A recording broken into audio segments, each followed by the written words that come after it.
¿Qué tenía que decir? ¿Dónde estoy? Esto es Forbes Now. Estamos con Ana María Durán, la arquitecta quiteña, que llevó una espectacular obra de las mujeres amazónicas guauranis a la Bienal de Arquitectura de Venecia este año. Soy Santiago Ayala y me acompaña mi colega Esteban Vivar. Hola, mucho gusto. que juntos conversaremos con Ana María. Tomen sus asientos, descansen, relájense, que nos vamos largo, 1 hora. Si eres el callado de tus amigos porque no sabes de lo que están hablando, no dejes para mañana lo que puedes saber now. Empezamos. Ana María Durán, arquitecta de Quito, nacida en 1971, cuando Quito era bonito, me dice, que ahora ya no es tan bonito y seguiremos hablando de eso más tarde. Graduada en Artes Liberales de la Universidad San Francisco de Quito y ahora catedrática de la Universidad de Yale. ¿Sí? Nos acompaña porque nos tiene una noticia que realmente nos ha sorprendido. Ella fue y acompañó a las mujeres amazónicas a la Bienal de Arquitectura de Venecia. Ana María, bienvenida, y no sé si nos cuentas un poco de lo que se trató y qué tenemos que contar de buenas noticias para el Ecuador, y sobre todo en este ambiente y en este vínculo entre las mujeres amazónicas y la arquitectura, algo que parece un poco salido o una película de ciencia ficción, ¿no? Qué interesante, ¿no? Que parezca salido de ciencia ficción. No, y la historia es muy bonita. Ya. Porque la verdad es que yo digo que es mágica, todo este proceso ha sido tremendamente mágico para mí. Pero arrancó, yo estuve en Roma hace más o menos unos 2 años, un poquito más. En una conferencia. Esta fue una experiencia loca además, porque fue en el Vaticano. En el interior del Vaticano hay una Academia de las Ciencias, se llama Academia delle Scienze, Pontificia Academia delle Scienze, imagínate, del Vaticano. Y ellos con la Bauhaus de la Tierra, que es una nueva Bauhaus que está proponiendo el gobierno, digamos ya europeo, porque no es solo el alemán, inspirado en la Bauhaus de los años 20, están queriendo resucitarle, pero desde la perspectiva ya de la sociedad del cambio climático, que tiene que ser tremendamente innovadora. Entonces la propuesta de Europa es que si en esa época en que nos estábamos industrializando, tuvieron que ser muy innovadores en el diseño para poder combinar el desarrollo industrial con la creatividad artística, arquitectónica, de diseño industrial, de diseño gráfico, etcétera, que ahora necesitamos combinar otra vez las inteligencias de la, digamos, industria ecológica del futuro. No sé si la palabra industria incluso es la más adecuada, pero de esta nueva forma de producir al futuro, pensando ya en términos de cambio climático y otra vez con creatividad que venga desde las disciplinas del diseño. María, entonces fundan esta, y ya vas a ver cómo se conecta lo de la Bienal de Venecia. Sí, está súper conectado. Me había olvidado de contarles, está aquí acompañándonos mi compañero Esteban Vivar, que también va a ser parte del conversatorio, así que cuando quiera, Esteban, también. También encantado de preguntarle, creo que no. Y alertarles que creo que va a ser un podcast un poco largo, porque vamos a hablar de la arquitectura y del Quito feíto también. También sería bueno hablar un poco de mi Quito, que me tiene entristecida, la verdad. Bueno, Pero te cuento, entonces voy a esta reunión que hubo de diseñadores del mundo entero. Tristemente era la única latinoamericana, no sé por qué había tan pocos latinoamericanos. Yo sí creo que Latinoamérica va a ser el gran centro de la innovación, de todo lo de los bioempaques, de los biomateriales para la construcción, de todo tipo de posibilidades biológicas, porque somos el centro más biodiverso del mundo. Es la gran riqueza latinoamericana en su biodiversidad, biodiversidad, un proyecto en el que estoy trabajando también, pero de la biodiversidad. O sea, somos una región. Ecuador, siendo el microscópico país que es en área, es uno de los 20 más biodiversos del mundo. Brasil es el más biodiverso, obviamente. Brasil es una potencia genética, pero no quiero pensarle desde el extractivismo de la genética, ¿me entiendes?, para otra vez ir y sacar, sino desde las posibilidades biológicas de nuestro continente. Pero volviendo a la Bauhaus de que me interesa trabajar con ellos justo por esta visión de la innovación en perspectiva cambio climático, en ese encuentro coincidí con Leslie Loco, que fue la curadora de la Bienal de Arquitectura de Venecia de este año, del 2023. Es la 18ª edición de la Bienal de Arquitectura. Ecuador no tiene un pabellón en la Bienal de Arquitectura. Entonces es muy difícil para nosotros ir a la Bienal de Venecia, y de hecho son muy pocos los ecuatorianos que han ido, porque nos tienen que invitar. O sea, la curaduría que elige a gente de todo el planeta, si no te eligen, no vas. Perú tiene pabellón, Brasil tiene pabellón, de hecho Brasil se ganó el León de Oro con el pabellón amazónico de este año, pero digamos que no todos los países latinoamericanos tienen pabellón y Ecuador es uno de los que no tiene pabellón. Entonces Alborde fue a la Bienal de Aravena, y Felipe Correa estuvo también en la Bienal de Hashim Sarkis, que fue la Bienal de la pandemia, y yo tuve la suerte de que coincidí con Leslie en Roma. Leslie es africana, bueno, mitad escocesa, mitad de Ghana. Yo la conocí en Ghana, en Accra, hace casi 20 años. Yeah.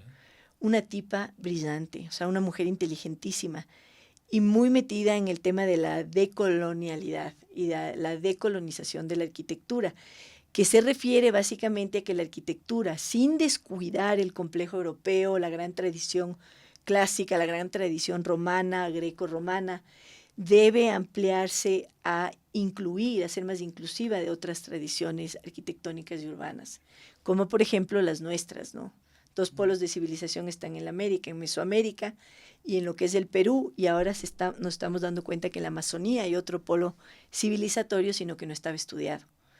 Y yo me he dedicado los últimos 10 años de mi vida a hacer un doctorado en la historia de los últimos 8, para que sea menos vergonzoso, son 8, ya voy al 9º, no acabo mi tesis, pero me he dedicado a estudiar la historia de la urbanización en la Amazonía, y el capítulo precolombino es mi favorito. Entonces en Roma di una conferencia sobre por qué las ciudades precolombinas amazónicas me parecen como que la raíz de un posible futuro de ecología urbana para el mundo contemporáneo, que esté en crisis social, ecológica y axiológica, porque hay una crisis ética brutal. O sea, pero ¿tú crees que, o sea, el nivel, digamos, que de la arquitectura en esta región, digamos, tiene mucha competitividad en el ámbito ecológico?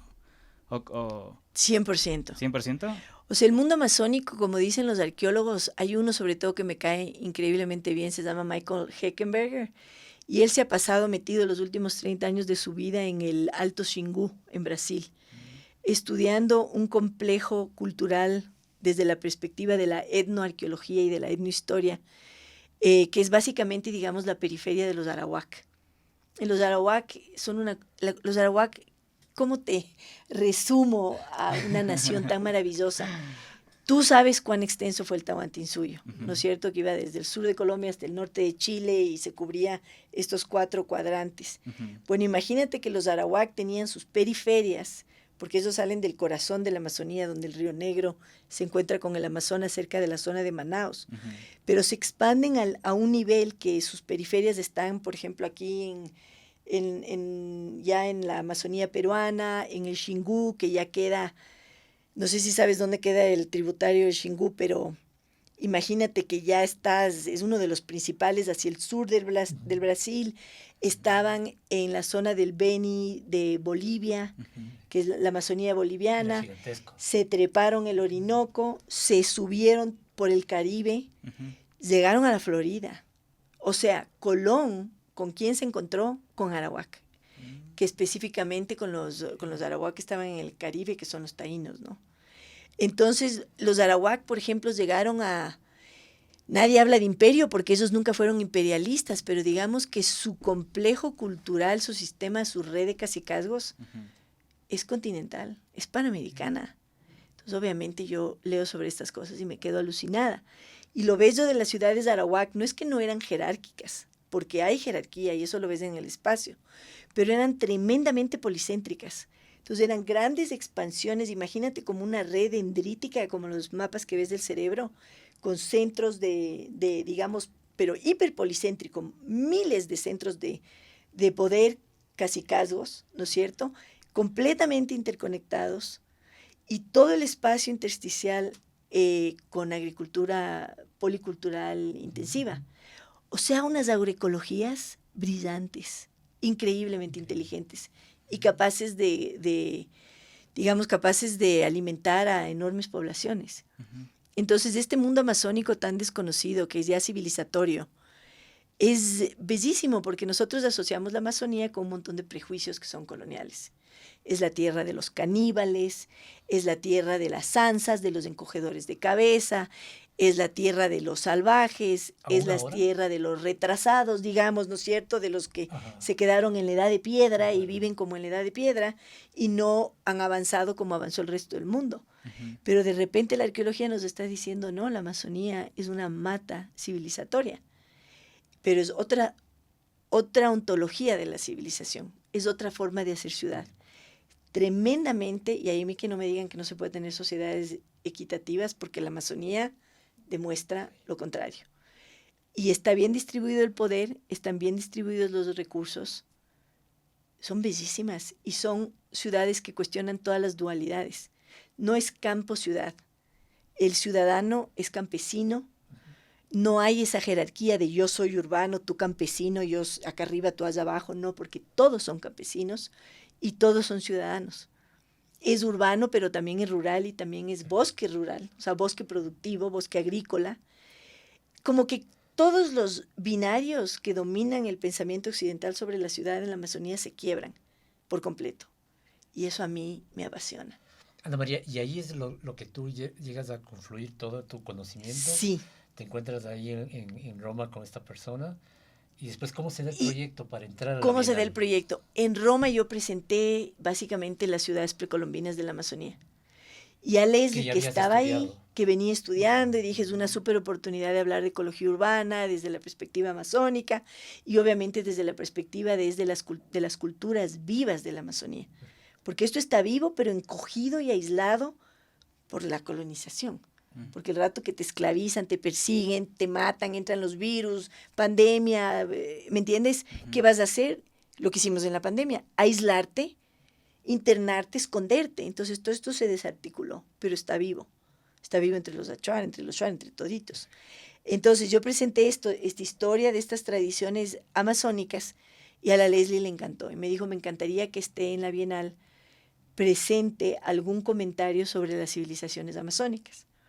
Entonces yo al comienzo pensé, ya chévere, hacemos una serie de dibujos inspirados en 10 sitios arqueológicos, en 10 sistemas regionales arqueológicos. Los trabajo con mis alumnos en Yale, los vamos dibujando en base a los estudios de los arqueólogos, pero también con esa imaginación que contribuye el arquitecto de cómo habrá sido cuando estaba viva esa civilización, ¿no? Y llevamos estos dibujos, los ponemos en la pared y pensé, sería chévere tener, por ejemplo, unas hamacas en el espacio que la gente se pueda acostar, bambolear mientras ve los dibujos, mientras quizá escucha algo de la historia, en fin, una cosa mucho más académica, me imaginé inicialmente. Pero luego pensé, a ver, no está bien, porque y ahí viene el tema más ético del extractivismo académico, que me ha tocado pensarlo mucho, ¿no? ¿Cómo hago para no ser yo una expropiadora del conocimiento de la Amazonía con respeto, porque yo no soy amazónica?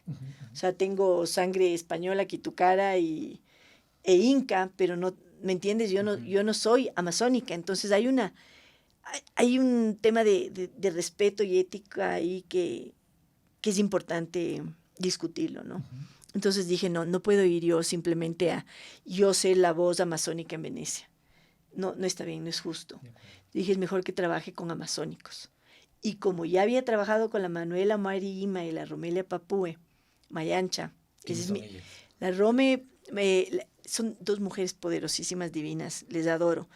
La Manuela Mari Ima es una mujer guaurani, que de alguna manera ella pertenece a dos comunidades guaurani, a la de Tihuino y a la de Tepapare. Y es muy interesante su situación porque la comuna de Tihuino está enfrentando de lleno el avance de la frontera petrolera. Entonces cuando estás en Tihuino ya es la depresión total, porque ya está como encima tuyo el petróleo, ¿no? Ya está toda la contaminación, la contaminación sonora, la contaminación del aire, la del agua, la de la tierra, ya se están como que tomando tus cuerpos, ¿no? Y en cambio en la comuna de Tepapare todavía están río abajo, están más aisladas y están más, digamos, protegidas de este fenómeno y pueden estar más tranquilas de las mujeres guarani, pero a la Manu lo que le mueve de alguna manera es su resistencia al avance petrolero.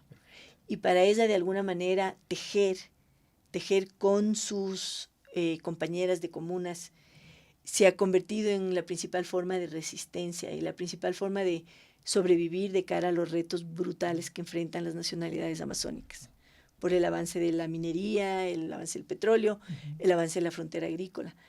Entonces la Manu, su respuesta fue, por un lado, ella es una de las pioneras en el desarrollo de la organización de las mujeres, la Asociación de Mujeres Guaraní. Y ella era presidenta y lideró la asociación varios años. Pero ahora ya no está en eso. Y lo que ha hecho ahora es que dio inicio a un emprendimiento que se llama Omere, que es un emprendimiento bellísimo porque lo que hacen es justamente trabajar todos los procesos artesanales. En el caso de ellas específicamente, son unas genias para trabajar con la chambira. Y lo bello de este proyecto, hablando de biomateriales, de lo biológico, de toda la potencia de la selva, incluso como economía productiva, pero no extractivista, todo lo que usaron ellas viene del bosque. Entonces, de una semilla sale tal color, de una corteza sale otro color, de esta hoja sale otro color. ¿Y cómo esto está atado, digamos, al tema de la Bienal? O sea, digamos como que... Ahí vamos, ya, es todo un proceso, ¿no? Pero ya, entonces, yo lo que pensé es, yo no puedo hacer esto sola, ¿no? Uh-huh. Tenemos que, y ahí es donde viene el tema de la reciprocidad, tenemos que co-crear, coproducir, y la voz tiene que ser amazónica, y la voz protagonista tiene que ser no la mía, sino tiene que ser la voz amazónica. Uh-huh. Entonces, de alguna manera, la decisión que yo tomé, y esta es una decisión anti-ego arquitectónico, porque la oportunidad de ir a la Bienal de Venecia, primera y última, ¿no? Pero yo de alguna manera decidí casi que ceder el espacio y volverme simplemente un agente de apoyo.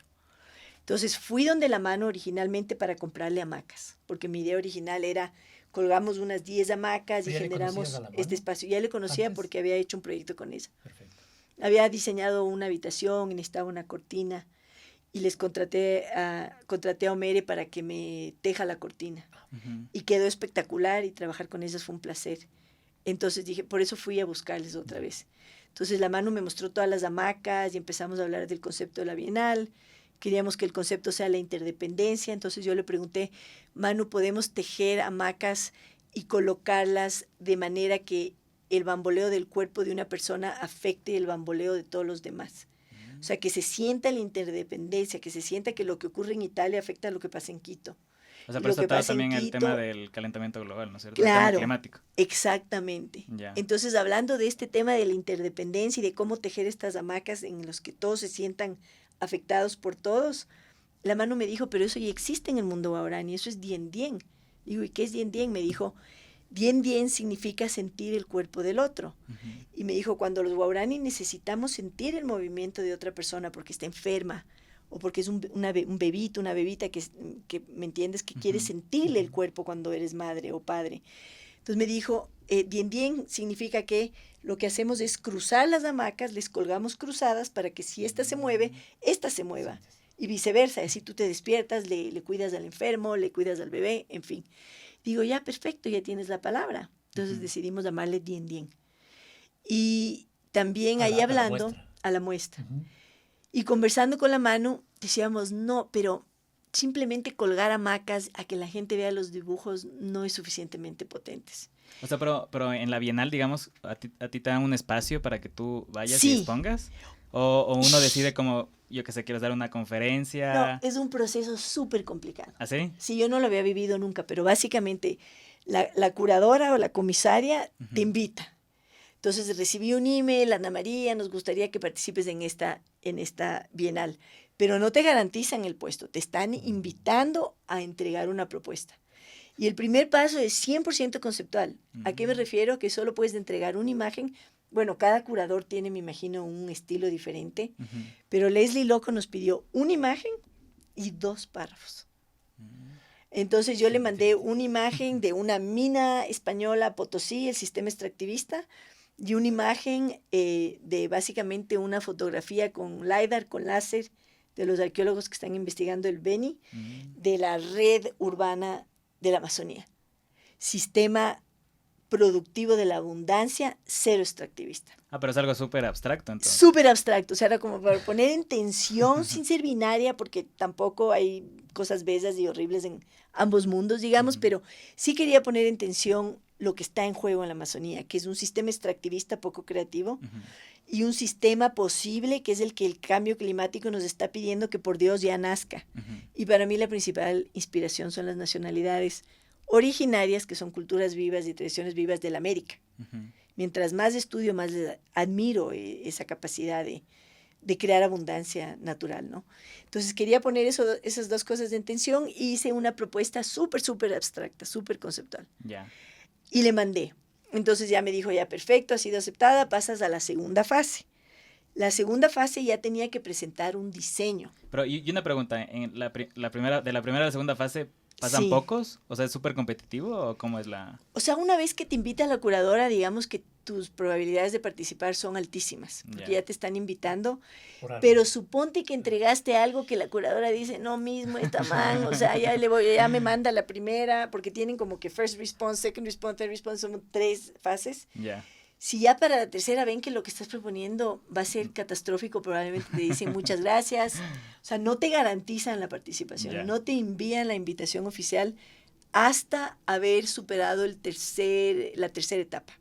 Ok. Entonces, la primera es conceptual, la segunda es un prediseño, la tercera es un diseño. Ya. Y eso fue mutando en conversación con la Mano Mari, porque al comienzo fue ya las hamacas, pues era no, pésimo, o sea, ya como prediseño mal. Porque yo me fui a verle en ese periodo de generar un prediseño. Pero cuando le visité vi una red guaurani, red de pescar guaurani, que son las que están colgadas de arriba en la Bienal. Y me enamoré de las redes. Y dije, ok, por aquí va la cosa. No vamos a llevar hamacas, vamos a llevar mega redes. Ya. Y les pregunté a las guaurani, ¿pueden tejer estas redes mucho más grandes, 3 veces más grandes, digamos de 1,50 m de diámetro, quizá 1,20 m, las más pequeñitas, y algo un poquito más, un poquito menos, pero digamos dentro de este rango? Después hicimos 3 rangos para poder diseñar el soporte. O sea, ¿no? hicieron de 3 metros para que sea más grande, ¿verdad? La más grande tendrá 1,50 m, 1,50 60 más o menos. Ya. Entonces las mujeres guarani dijeron, sí podemos. Ya. Entonces, ok, hagamos. Entonces hicimos un prototipo. Y ahí vinieron a Quito, porque la mano se mueve un montón. Incluso me metieron en la red y me bambolearon para que vean lo fuerte que es la chambira. La chambira, disculpa la ignorancia, pero ¿qué tipo de material es? Es una fibra natural de una palma amazónica, súper fuerte, lindísima. Entonces ahí la mano, bueno, ya me subieron a la hamaca, yo que estoy gordita ahí como pez gordito, bamboleándome en la hamaca. Yo no podía creer. Y ahí le digo, mano, Con nosotros se rompe la red. ¿cómo ustedes ni queriendo? Ustedes están la mitad de mi tamaño. No. Pero bueno, ahí hablando de las redes, la idea era, ok, pueden ser 15 redes, un montón, pero teníamos un área considerable que había que, digamos, cubrir. Entonces lo que quedamos con la Manu y la Rome, que son mis principales interlocutoras, era que hacemos 15 redes y que sería bellísimo que cada red sea hecho por una mujer, ¿no? Porque ahí tenías una asociación increíble de una red, una mujer, un canto, una energía, porque las culturas amazónicas son bellas. Y en las culturas amazónicas el proceso creativo es muy espiritual, por usar un término muy católico para la Amazonía, pero digamos que es un proceso en realidad energético, en el cual la selva, de alguna manera, a través de tú como medium artista, se expresa en una nueva forma, que no deja de ser selvática. Entonces, para una mujer guarani, probablemente esa red que está ahí es una manifestación de la selva que a través de sus manos se expande, digamos. Se manifestó. O sea, ellos tienen una visión artística tan humilde que a mí me alucina. O sea, les digo, pero, o sea, cuando hablamos de autoría, ¿no? Con los amazónicos me dicen, pero es que Ana María, yo no soy el autor, yo no soy la autora. Es la selva. La selva es la fuente, la gran fuente del conocimiento. Nosotros solo somos mediadores de ese conocimiento. El conocimiento es de la selva y en última instancia es un conocimiento colectivo y se manifiesta de esta forma individual nuestra tradición, pero en última instancia es la selva. Claro. Entonces imagínate la belleza de trabajar con la increíble visión de estas mujeres guaraní que te mandan a Venecia un canto. ¿Y esto cuándo empezaron? Porque o sea, suena la red, ¿no? Me imagino una red. O sea, ha sido un proyecto de 1 año y medio. año y medio. Desde que empezaste enviaste la primera, Sí. los primeros 2 párrafos que Exacto. que Desde no tiene nada que ver los párrafos con lo que acabas haciendo. ¿Cómo se enlaza? Sí eso tiene que ver, con verás lo de la cómo se red? enlaza, sí. Todo está conectado. Entonces, está conectado. ¿Por qué? Como Porque verás, es como Avatar. La Matrix. Es como- nunca abandonamos el tema de las ciudades precolombinas. Ya. Pero ¿cómo trabajamos eso? Y esto fue lindísimo. Yo hice mi seminario en Yale, como hago todos los años. Y tengo un grupo de alumnos, de 12 alumnos bellísimos que participaron activamente en esto. Entonces, a cada alumno le asigné una zona arqueológica diferente, por toda la Amazonía. Entonces, había uno que estaba viendo el Valle de Lupano en Ecuador, otro Jaén Ah, en o sea, Perú, pero les tocó ir y Xingu viajar en y vivir ahí. Bolivia. No, ellos estaban estudiando los textos de los arqueólogos, Ah, los ok. etnohistoriadores, los etnoarqueólogos, los biólogos, los antropólogos, etcétera, etcétera. Ya. Y la misión de mis estudiantes era crear dibujos que de alguna manera transmitieran cómo era la vida en estas ciudades. Pero claro, los arquitectos tendemos a hacer plantas, somos más métricos, geométricos, vemos la composición, la proporción, la relación entre naturaleza y arquitectura, en fin. Pero mis estudiantes hicieron 10 dibujos increíbles. Ya. Yo traje esos 10 ¿Y tus dibujos estudiantes de dónde son? de todo el planeta. Todo el planeta. Ah. De todo el planeta. Y la verdad me impactó la sensibilidad de algunos de ellos hacia las culturas amazónicas. O sea, la capacidad que tuvieron de capturar esa forma animista de estar en el mundo, Ujú. que me dejaron alucinada, porque eran de todo lado. Y de hecho, el alumno que más captó, él estaba trabajando en el Upano, y a mis amigos Schwarz les fascinaron los dibujos que hizo él. Entonces me dio alivio porque dije, si mis amigos Schwarz están contentos, yo puedo descansar en paz. Oye, Lo logramos, pero fue un alumno de Siria. Ah, Ah, Un sí. alumno que viene de la guerra en Siria, ¿no? Un exiliado de la guerra en Siria, que tuvo una sensibilidad hacia los amazónicos que yo le decía, tú eres un reencarnado, le decía yo, y se mataba de la risa. Porque increíble, o sea, de verdad. o sea, pero Y- hay una pregunta, digamos, como que en base a los productos, digamos, que tenían que presentar a la Bienal, digamos, les dejaban la edición final a la comunidad guaraní para que decida Sí, qué se presenta. Total respeto en ese sentido. O sea, ellos tenían la última palabra, digamos. Sí, yo como profesora valoro mi libertad de cátedra, Ujú. yo respeto tremendamente la libertad de expresión, tanto de mis estudiantes como de las mujeres guaraní. Ujú. Entonces, a la final lo que le propuse a la Rome es, mira, Rome, tenemos que hacer dibujos de 10 ciudades amazónicas Ujú. con las mujeres amazónicas. Yo quiero que esa visión amazónica sea la protagonista y la voz suprema en la Bienal. Ujú. No la mía, no la de mis alumnos. Nosotros vamos a estar más bien ahí, queremos retroceder, que ustedes sean la última voz, ¿no? Entonces, yo traje 10 dibujos. Mis alumnos produjeron cada uno un dibujo de 1 metro por 1 metro Mm. y lo enrollé y traje el rollo a Ecuador. Les di a la Manu y a la Rome como una especie de conferencia más académica sobre esas ciudades, Ya. explicándoles cómo eran, cuál era la lógica.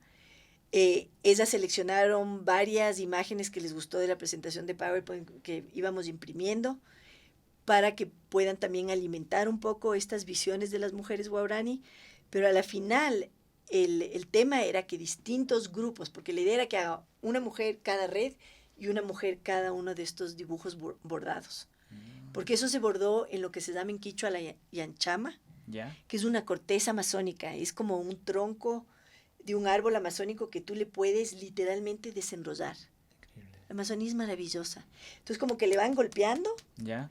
y conforme le van golpeando como que se va soltando y como que le van desenrollando.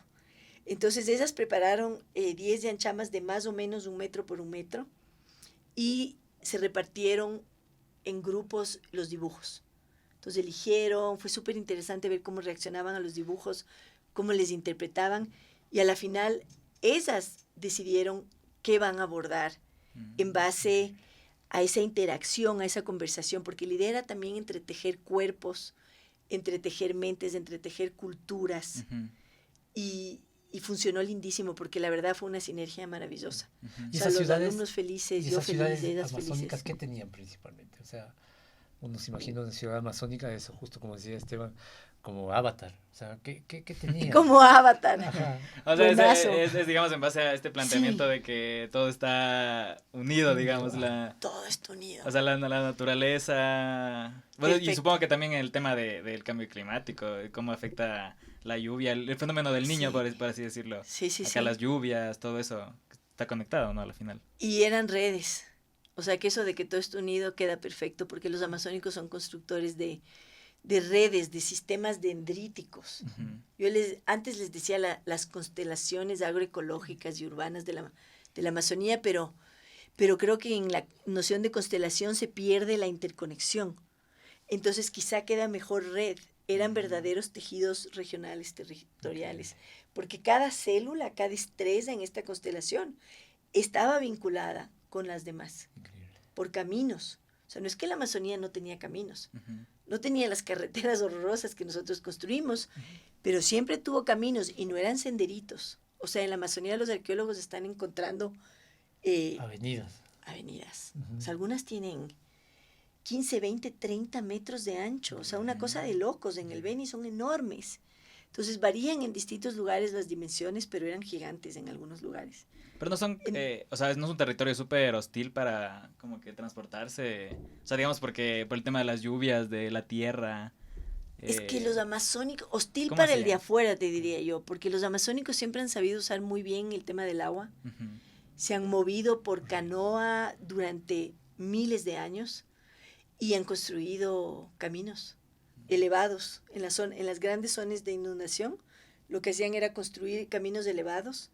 Un poco, ¿conoces Xochimilco en México? Yo sí. ¿Tú has ido? Ajá, así es. ¿Has visto ahí que tienes las chinampas Así y es. tienes las canoas en los Ujú, canales? así es. Lo mismo Mismo. ves.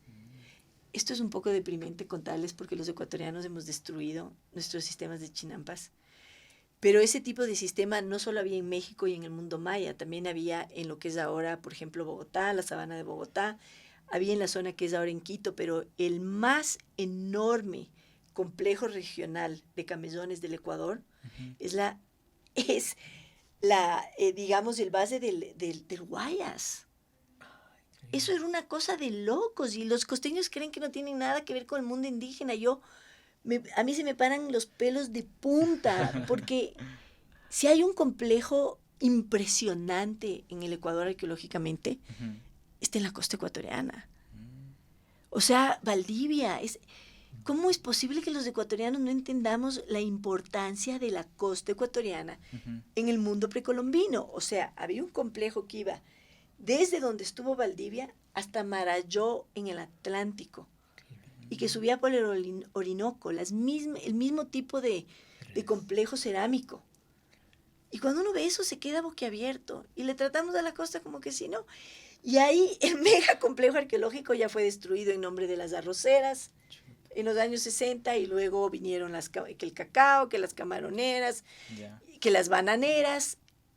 Brutal lo que destruimos en la costa ecuatoriana. ¿Cuándo recibes el ok de la ya definitivo y oficial de la Bienal que dices, bueno, tiene su espacio? Y ya cuando, a ver, entonces hicimos esta tercera propuesta, pasamos, digamos, del Ya, conceptual conceptual, ajá. a la propuesta maca, Ujú. a la propuesta Redes. redes y dibujos bordados. Ajá. Fue como un ir entregando la Bienal a las Guarani, ¿no? Ujú. Empezó más concentrado en, digamos, los estudiantes y yo allá, y terminó volviéndose nosotros solo vamos a hacer un apoyo. O sea, aquí. pero al final mejor porque es como no imponerles, digamos, un proyecto sí. a ellos, ¿no? Para nada. Ajá. Y el trabajo que hicieron. O sea, fue un voto de confianza total. Había gente que me decía que estoy loca, que soy una salvaje, que soy una bestia, que no voy a tener que mostrar en la Bienal, que no va a llegar a tiempo. Mentira. Por los tiempos. Todo fue hecho, o sea, nos reuníamos, Ujú. hacíamos calendario de trabajo juntas para tal fecha, tenemos que hacer esto porque tal fecha tenemos que mandar a la Bienal, tal fecha esto se tiene que estar instalando. Y en ese sentido sí me gustaría también reconocer a la parte del equipo en Quito, porque por ejemplo Nicolás Vivas, que es un arquitecto con el que hemos trabajado años, mi marido y yo, Ujú. sin el Nico esto no salía. La Esto parte sin de- el Nico imposible, o sea, el Nico desarrolló el prototipo ya pensando, porque por ejemplo, en la visión, en la tradición guaraní hay un junco que se dobla fácilmente y que es el que las mujeres guaraní usan para estructurar la red. Es un solo hilo el que teje esta red, entonces imagínate la belleza, ¿no? Entonces, con un hilo de chambira que le van como enroscando en la pierna mientras cantan, porque se teje cantando, con un solo hilo se va enroscando. ¿Cómo? ¿Por qué se teje cantando? Porque el tejido es un mensaje energético, pero también es como un texto, y los colores comunican, y sí. O sea, esto que decías de la representación de ellos, de la selva, digamos, a raíz de lo que ellos están haciendo, es más o menos basado en eso, ¿no es cierto? 100%, y eso de las energías es impresionante. Nunca las había sentido tanto. Yo le he sentido a la selva como nunca en mi vida con este proyecto. ¿Lloraste de la emoción? O sea, 1000 veces, porque todo se ha alineado solo, todo se ha dado. Pasaba en la primera etapa, llanto. Me dijeron que puedo llorar aquí también, así que no. Ya somos dos, ya está. De la alegría ha sido de verdad bellísimo trabajar este proyecto, porque sí, las energías que han acompañado el proceso han sido bellísimas y las sientes, claro que las sientes. Pero, volví, ¿en qué estábamos? Ya llegamos a Venecia. Que te decía que es un solo hilo, ¿no? Increíble. Que tejen. Sí. Y después, bueno, los bordados, y el Nico lo que hizo es como el junco, como les agrandamos a las redes demasiado para poder colgarlas, porque es un espacio un poco grande en Venecia, entonces si tienes una red chiquita, como que no ibas a tener el efecto que queríamos de generar un dosel de color, que como que la Amazonía es de ellas, ¿no? Entonces les agrandamos demasiado, y la mano súper preocupada me dijo, Ana María, se rompe el junco. Si les hacemos tan grandes, se quiebra. Dije, no importa. Ahí resolvemos. Entonces el Nico ahí se puso a trabajar con una compañía de acero acá que trabaja con metal, y generaron un sistema embonado que se pueda desensamblar ligero, porque todo esto había que llevar a Venecia en maletas, en el avión, como bicicleta, digamos. Entonces ahí le resolvieron y lograron generar una estructura para poder suspender las redes en Venecia. Quedó súper bien. Entonces la mano estaba feliz, emocionada. Qué chévere.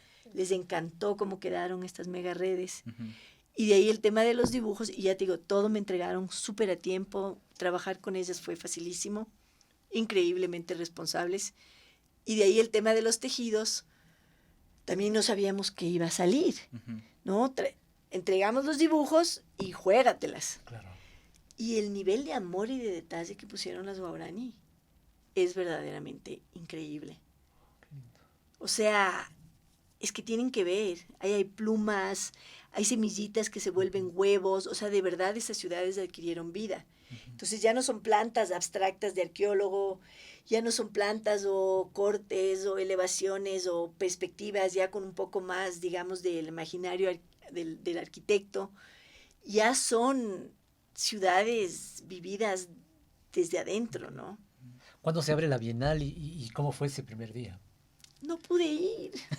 No hemos ido. Vámonos, Santi, vámonos. ¿Puedes creer? No llegamos. No te puedo creer. No pudimos ¿Quién porque... estaba allá? Claro. Es de locos. ¿Cómo expusieron? Estamos intentando ir. O sea, el Nico se fue. El Nico se fue a instalar. Entonces, el pobre Nico empacó todas las redes, empacó súper bien los dibujos de Anchama, que se llama... Me tengo que acordar cómo es en guaraní, porque... No debería usar la palabra quichua, debería usar la palabra guaraní, ya me va a venir. Tengo que aprender guaraní poco a poco. Quichua me viene más fácil. Pero bueno, empacó bien los dibujos bordados, porque todo también es súper delicado. Y al avión, literalmente, empaque especial, cual bicicleta, los tubos. Ya. Y en maletas, las redes, se fue él con su novia y ellos allá instalaron todo. O sea, el Padre Nuestro y suerte si es que o sea, solito. O sea, Nico es mi héroe. Nico es el héroe de las guaraní y mío. O sea, no sé cómo lo hizo. Yo le digo el G.I. Joe de la arquitectura, porque llegó, claro, lindísimo verles a todos tejiendo, estos italianos grandotes, porque no cualquiera puede instalar en la Bienal, hay equipos especializados, porque es todo patrimonial y no es que puedes ir y, ¿me entiendes?, atornillar algo, no. Solo puedes tener como apoyo de tu equipo, pero los que se encargan a la final son los de la Bienal. Entonces se fue el Nico con todo a apoyar, y me mandaba estas fotos de los italianos, de estos grandotes en el piso, tejiendo como que el borde y metiendo el tubo, y yo ahí sí, yo he llorado varias veces en este proceso. ¿Y En cuándo algún- llegaron? Cuando llegaron, se fueron. ¿Ustedes fueron con las mujeres guaraní Nosotros también? hemos ido. Verás, ese No han fue, ido. Sí, fue sí. un tema económico. Ya. Ah, ok. Y ahí es donde viene la importancia Claro. de el apoyo a la cultura en Ecuador, tanto el sector privado como el público, pero Pero la Bienal no te da alguna especie de no, sí nos ayuda apoyó un económica? montón. ¿Sí? La Bienal nos apoyó, por ejemplo, los costos de instalación son altísimos. Ah, ok. La Bienal cubrió todo el costo de instalación. Otra cosa que les agradezco porque hubiera sido brutalmente caro, es ustedes lo saben, en base a lo que trabajan, los equipos. Ujú. Carísimos. Y teníamos un componente que me olvidé de mencionar y no debo, porque es súper importante. Tuvimos un paisaje sonoro. Entonces, ¿qué hicimos? Compramos unas grabadoras que mandamos a la Amazonía. Y claro, cuando tú trabajas en coproducción, co-creación, tú no puedes jugar a ser el patrón. Esa mentalidad hay que dejarla bien lejos, porque esa mentalidad es extractivista y esa mentalidad es el problema de América Latina. Hay que estar al nivel horizontal, aquí todos co-creamos, todos coproducimos, todos co-desarrollamos. Es como dejar un poquito Entonces, el si ego al alguien lado, digamos. quiere, sí, si alguien quiere grabar bien, y si no quieren grabar, pues no se graba, porque no vas a imponer a nadie nada, ¿no? Ya. Entonces, una amiga de Suriname, amazónica, Caliña, del grupo que le conocemos colonialmente como Caribe, se fue a la Amazonía. Ella es música, es cantante, una mujer increíble, y llevó las grabadoras y les enseñó a usar. Y me dijo, bueno, veamos. Por suerte, un guaraní, Ricardo, se enamoró de este bicho, y él es cazador, imagínate. Se lo llevaba a todo lado y se dedicó a grabar la del vida bicho de guaraní. Ah, ¿en la serio? grabadora. La grabadora. Yo pensé que de la mujer esta del Caribe. Es bien guapa, pero no hay. Ya. Manui, no, es Ah, adivina. O sea, digamos, ustedes solo llegaron, les dieron las Sí, máquinas. les enseñaron a usar y ahí, entonces empezaron a experimentar, a jugar y se pusieron a grabar, ¿no? Entonces, después todo este bagaje de sonidos de la selva, de la vida guaraní, llegaron a Quito. Y Fabiano Cueva, que es un artista ecuatoriano, un crack, un genio en muchos sentidos, Fabiano hace todo tipo de trabajo. Y él es el que a mí me enseñó a trabajar de manera colectiva. Yo no sabía trabajar de esta manera, yo era más típica mestiza, con más ego, más yo no sabía hacer jerarquía mingas bien marcada, artísticas. digamos. Sí, a golpes he aprendido, a golpes, porque sí me han tenido las comunidades que poner en mi sitio varias veces y poco a poco he ido soltando el ego y aprendiendo a hacer mingas. Pero ¿y cómo es sacarte esto, digamos? Ay, es un alivio, ¿Sí es un alivio? es una maravilla, todo sale mucho mejor. Ah. Cuando dejas ir el ego, todo se potencia en las mingas. O sea, la inteligencia colectiva es muy superior a la inteligencia individual. Ujú. Y hay arañas en la Amazonía que son colectivas. O sea, ustedes deben tener en la mente cuando piensan en la red de la araña, hablando de redes, Ujú. en esa red bidimensional, ¿no es cierto?, que tejen, que van tejiendo así. Ujú. Cuando tú ves una red de las arañas colectivas de la Amazonía ecuatoriana, es un espacio tremendamente complejo. Es otro nivel. Y yo les veo a eso como una metáfora perfecta de la diferencia entre la inteligencia individual, que es maravillosa y puede hacer mucho, Ujú. y la inteligencia colectiva que alcanza niveles de complejidad inimaginables. Entonces, una vez que aprendes a trabajar colectivamente, como que ya no hay retorno, como que ya te gusta más, porque hasta te sorprende, ¿no? Digamos, en tu vida cotidiana, digamos, en la academia y demás, o sea, ya te choca, digamos, como el individualismo. O sea, estás intentando como abrirte un poco más a Sí, ya no puedo trabajar así, ya no puedo ser la profe que se para A dar la a hablar clase 2 horas magistral, cada claro, semana, digo, claro. pobres alumnos. Entonces armo redes de voces, que es mucho más enriquecedor. Ah, Sí, buenas. Lo clave empieza now. sí. La Bienal sigue abierta. La Bienal sigue hasta cuándo? noviembre. Hasta noviembre. Hasta finales de los noviembre. ecuatorianos o quienes quisiéramos ir a ver toda esta exposición, podemos ir Puedes a ir, hacerlo. por supuesto, y ¿Tiene costo? si quieren ir, me avisan para que les den una invitación y les digo que van a cubrir la Bienal. Ah, buenas. Lindo. Entonces no les cobrarían. ¿Cómo se financió todo el proyecto? Somos Forbes. Ahí viene el Y- tema. y Y si por te- eso no me he ido a la inauguración, porque Ni- ya ni me la- quedé ni- chira. Ni la mano ni nadie de las mujeres amazónicas. ¿Qué pasó con la minga? No hemos ido. Y la verdad, si es que pudiera, le mandaría la mano primerita. Porque me parece que lo más importante es que vaya ella, que vaya la Rome. Ujú. Si voy yo o no voy, no es tan importante, pero por respeto debería ir, ¿me entiendes? Porque Y perdón, es un Ana tema de María, solo para respeto a la aclarar, colaboración. hablamos con Manu para que pueda estar en este espacio, Sí. pero se les complica un poco también salir de su localidad, así que de alguna forma también es la voz de ellas a través de Ana María, solo para dejar claro que sí, ellas querían estar Sí, acá. de hecho yo estoy aquí porque me pidieron que venga. Si no, probablemente no estaría aquí. Ya he dicho, yo no he contactado a nadie porque no me interesa usar esto para autopromoción, para nada. El financiamiento. Pero el financiamiento, o sea, como la selva siempre te da lo que necesitas, a mí me salió, o sea, el año pasado yo tuve 3 trabajos de profesora. Ya. Di clases en Yale, Ujú. que bendita Yale, porque no saben lo bien que me han tratado, me pagan súper bien, son tremendamente generosos, una comunidad que amo. Me salió por suerte un trabajo también en Harvard, di un taller sobre la Amazonía, sobre Shushufindi. O sea, el año pasado casi me muero.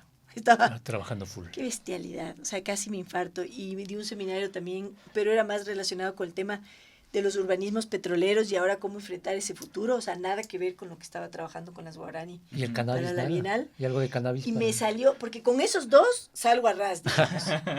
Cannabis necesito para relajarme ahora. Y de ahí me salió ¿Cuándo celebraron ya el ingreso a la Bienal? un tercer trabajo en Pratt fue el que me salvó. Wow, ya. Porque fue gracias a ese monto con el que no contaba Ujú. que pude financiar, porque obviamente no les voy a pedir a las Guarani que hagan todo este trabajo gratis, imposible. Entonces todo eso se pagó, las redes, se pagó el proceso de bordado. Increíble. También tenía que financiar obviamente el El viaje envío. del Nico, el hotel, no podía, el Nico no me ha cobrado honorarios, o sea, no se imaginan la cantidad Qué de bonito. trabajo que hubo también de corazón. El Fabiano Cueva, el trabajo que él hizo vale miles de dólares y el Fabiano me lo hizo casi gratuitamente, horas de editar todo este paisaje sonoro.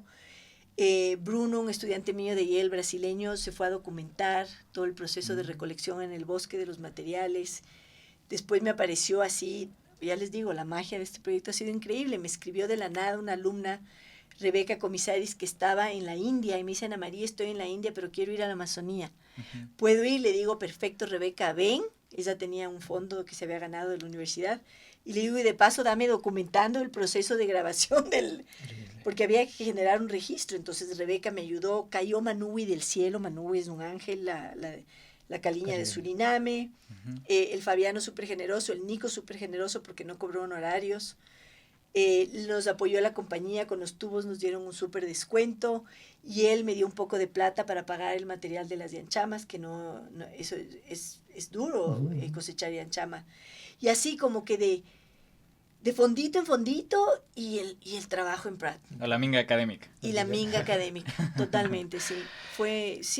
Fueron pocos recursos, pero es increíble lo que se puede lograr cuando hay voluntad colectiva.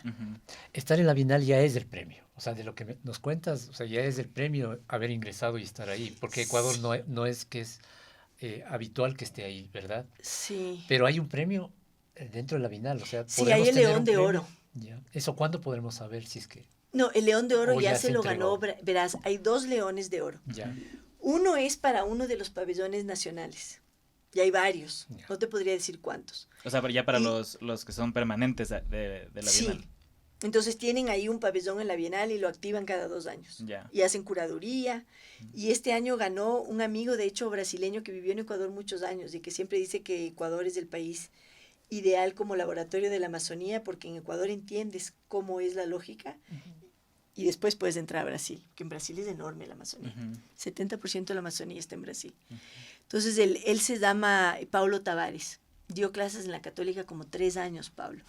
Tipo brillante, hizo un proyecto aquí en Ecuador con Úrsula Biman que se tituló Forest Law, que era básicamente todo el proceso de documentación y reflexión del juicio a la Texaco Chevron en la selva, porque iban a la selva los jueces, iban a la selva todos, ¿no? Porque ahí estaban las evidencias tangibles, entonces estaban fascinados.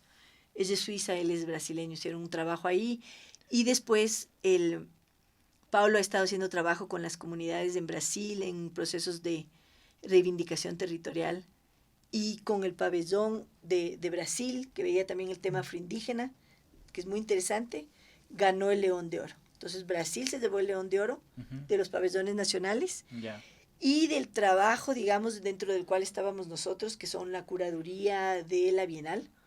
Se ganó el León de Oro un proyecto de lo que se llama arquitectura forénsica, que es básicamente el tipo de trabajo que están haciendo arquitectos que utilizan sus saberes espaciales para denunciar abusos en el planeta. Y este grupo específicamente, DAR se llaman, vienen denunciando el horror que está ocurriendo en Palestina.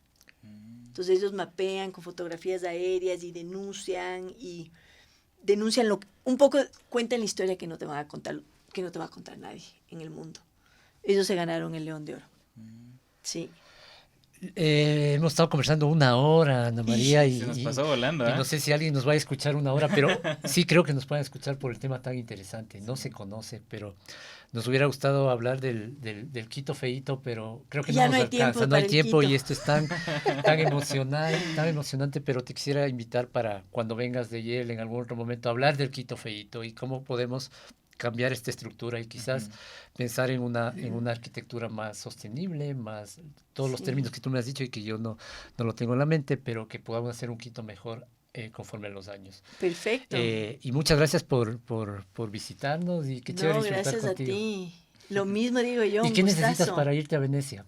Estoy solicitando... O para llevarles a todos. No, y lo vamos a lograr. Toco madera, que la selva nos bendiga. Nos vamos todos. Ustedes deberían pedir... Ustedes pidan fondos a Forbes para que les financie un viaje a Venecia para hacer la documentación de la Bienal. Porque me parece que vale la pena. Vale la pena. O sea, la Bienal es espectacular y que esté Ecuador ahí sí es especial. Y que estén ahí las guaranis me emociona. Y les diría que recen mucho por nosotros para que la IFSI nos dé, estoy solicitando un fondo del Ministerio de Cultura, de un concurso para movilidad internacional. Y ojalá eso nos salga, porque si ese fondo no sale, nos vamos. Nos cuentas. Sí. Para ver si reservamos, nos vamos juntos en el avión. Chica, sería increíble, me encantaría. Muchas gracias a todos, Ana María Durán. Gracias, muchas gracias a ustedes. Muchas gracias.